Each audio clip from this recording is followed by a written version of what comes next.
Hello everyone.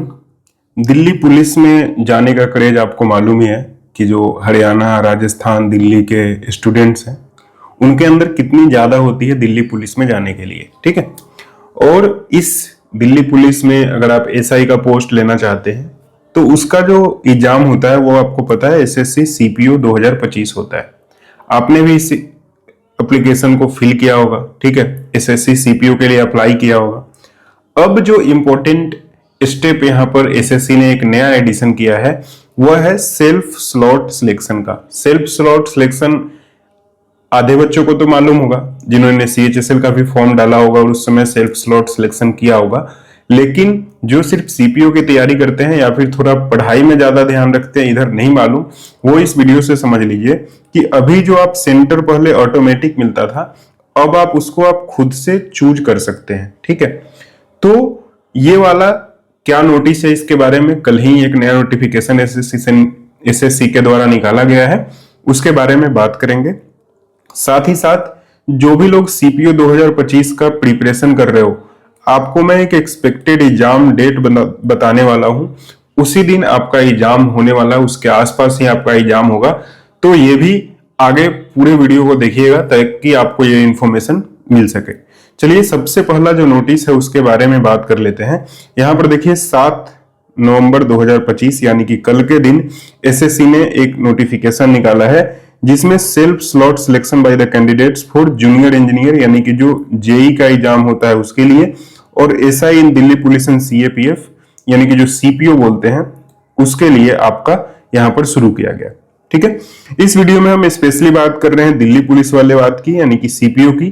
तो यहां पर देखिए जो डेट है वो 17 नवंबर से 21 नवंबर तक आपको सेल्फ स्लॉट सिलेक्शन का जो विंडो है वो ओपन मिलेगा। ठीक है, इसमें एक और बात आप समझ लीजिए कि candidates may note that option 1 submitted by the candidate will be considered final, no further changes will be allowed, यानी कि एक बार आप जो चूज कर लेंगे वही आपको मिलेगा। ठीक है, if a candidate fails to exercise the slot selection, इसमें आगे ये भी बताया गया है कि अगर आप स्लॉट सिलेक्शन करना भूल जाते हो तो आपको ऑटोमेटिक सिस्टम देगा लेकिन एज पर अवेलेबिलिटी, यानी कि मान लीजिए सीट स्लॉट अवेलेबल नहीं है तो आपको एग्जाम का फॉर्म डालते हुए भी आपको एग्जाम देने से आप वंचित रह जाओगे। ठीक है, तो इसलिए मैंडेटरी है सभी को कि स्लॉट सिलेक्शन आपको कर ही लेना है।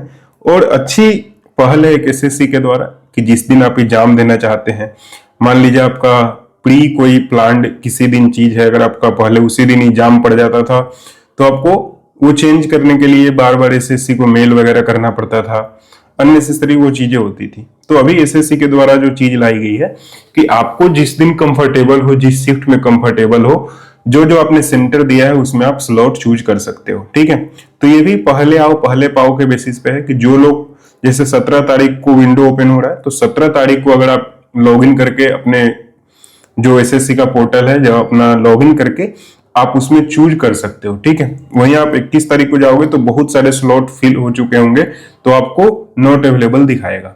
ठीक है, तो जो भी लोग याद रखिएगा डेट यहाँ पर 17 से 21 नवंबर, तो कोशिश करिएगा 17 नवंबर को ही आपको जिस दिन एग्जाम देना है, जिस दिन आपको कंफर्टेबल लगे वो दिन आप चूज करके शिफ्ट चूज करके आप स्लॉट सिलेक्शन कर लेंगे। ठीक है, छोड़ना किसी को नहीं है, जिस दिन भी आपको है उस दिन आप कर लेंगे। तो आइए अब बात कर लेते हैं जो मोस्ट इंपॉर्टेंट चीज है स्लॉट सिलेक्शन से भी इंपॉर्टेंट, वो है एग्जाम डेट, यानी कि एग्जाम सीपीओ का होगा कब। ठीक है, एक एक्सपेक्टेड डेट आपको बताने की कोशिश करेंगे कि कब तक हो सकता है, उसके आसपास ही एग्जाम होगा और ये डिसीजन हम लोग लेंगे, प्रोबेबिलिटी लगाएंगे जो सीएचएसएल में जो पैटर्न फॉलो किया गया था उसके बिहाफ पे। ठीक है, यहाँ पर सबसे पहले बेसिक चीज आप समझ लीजिए, नोटिस में ही बताया जाता है टायर 1 का शेड्यूल। तो नवंबर से दिसंबर 2025 आपको जो नोटिस आया था एप्लीकेशन के लिए उसमें आपको बताया गया था ऑनलाइन एप्लीकेशन में कि नवंबर से दिसंबर 2025 में आपका होगा। ठीक है, यहाँ पर 17 से 21 नवंबर तक आप यहाँ पर देख लो कि आपको स्लॉट सिलेक्शन के लिए ही टाइम दिया जा रहा है। तो इसका मतलब ये है कि 21 नवंबर के बाद कभी होगा और नवंबर के बाद बहुत कम दिन बन रहे, यानी कि एग्जाम जो हो सकता है आपका दिसंबर में होगा। ठीक है, 9-10 दिन बाद ही होगा। अब दिसंबर में किस टाइम तक हो सकता है उसके बारे में यहाँ हमें पता लगेगा कि आप देखिए जो CHSL का हुआ था, CHSL का जो फैसिलिटी थी स्लॉट सिलेक्शन वाली, वो 22 अक्टूबर से 28 अक्टूबर तक थी, ठीक है। और जिस दिन इंड हुआ, यानी कि जो 28 अक्टूबर को इंड हुआ, तो एग्जाम आपका CHSL का कब से है? 12 नवंबर से, ठीक है। तो 28 अक्टूबर को यहां पर इंड होता है और 12 नवंबर से एग्जाम स्टार्ट हो जाता है। तो समय यहां पर कितना लगा? लगभग 15 डेज के बाद आपका एग्जाम स्टार्ट हो गया है, ठीक है। उसी तरह से अगर हम इस क्राइटेरिया में इसको भी फॉलो करें तो 21 नवंबर को आपका यहां पर अगर है तो 15 दिन बाद, ठीक है, 15 दिन के बाद यहां पर कौन सा दिन आ जाएगा? लगभग आप लगा लो 30 का नवंबर हो गया, तो 6 दिसंबर आता है, ठीक है। तो एग्जाम जो होगा आपका फर्स्ट वीक ऑफ दिसंबर से स्टार्ट हो जाएगा, ठीक है। तो आप मान के चलो अभी आपके पास समय कितना है? अभी आपके पास लगभग 1 मंथ का टाइम यहाँ पर बचा हुआ है। 1 मंथ से कम है, लेकिन 1 मंथ का टाइम आपके पास यहाँ पर बचा हुआ है। तो इस हिसाब से आप अपनी तैयारी करिएगा, ठीक है। बात उसके बाद कर लेते हैं दोस्तों, SSC CPO का अगर आप प्रिपरेशन कर रहे हो तो मैं भी जो प्रीवियस ईयर क्वेश्चंस लगाने के लिए कोई बुक सोच रहा था क्या रिकमेंड करूं, तो मेरे को एक बुक नजर में आई, वो है ओसवाल बुक्स के तरफ से।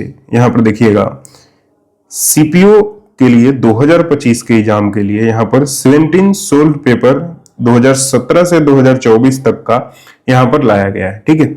इस बुक की खास बात मेरे को ये लगी कि इस बुक में आपको फर्स्ट पेज पे ही यहाँ पर बहुत सारी जो एग्जाम से रिलेटेड टिप्स हैं, ओवरव्यू है एग्जाम का, सिलेबस है, PET PST क्या होता है, जो कट ऑफ का ट्रेंड है, ट्रेंड एनालिसिस है, ये सारी चीजें बताई गई हैं।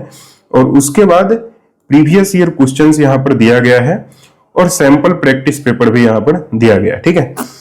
इसी बुक में आप देखोगे इस तरह से आपको कट ऑफ का ट्रेंड बताया गया है, किस ईयर में कितना कट ऑफ था। उसके बाद यहाँ पर देखोगे सोल्व पेपर जो है वो इस तरह से आपको दिया गया है और इसका बहुत ही बढ़िया डिटेल्ड आंसर भी आपको यहाँ पर मिल जाता है, ठीक है। तो जो भी लोग टेक्स्ट बुक वगैरह ऑनलाइन तो आप देते हो, ऑफलाइन अगर आप मॉक्स वगैरह देना चाहते हो, सोल्व पेपर लगाना चाहते हो, तो सवाल बुक की तरफ आप देख सकते हो, ठीक है। लिंक मैंने डिस्क्रिप्शन में दे दिया है, आप उसको चेकआउट कर सकते हो। आई होप दोस्तों आपको जो इन्फॉर्मेशन थी वो सही लगी होगी। आपको वीडियो पसंद आया तो चैनल को सब्सक्राइब कर लीजिए, वीडियो को लाइक कर लीजिए, और जो भी दोस्त हैं आपके जिन्होंने CPO का फॉर्म डाला है उनके पास ये इन्फॉर्मेशन पहुंचा दीजिएगा। Thank you for watching this video. आप लोग टेलीग्राम ग्रुप भी ज्वाइन कर सकते हैं for next updates. Thank you, मिलते हैं आपसे नेक्स्ट वीडियो में। जय हिंद।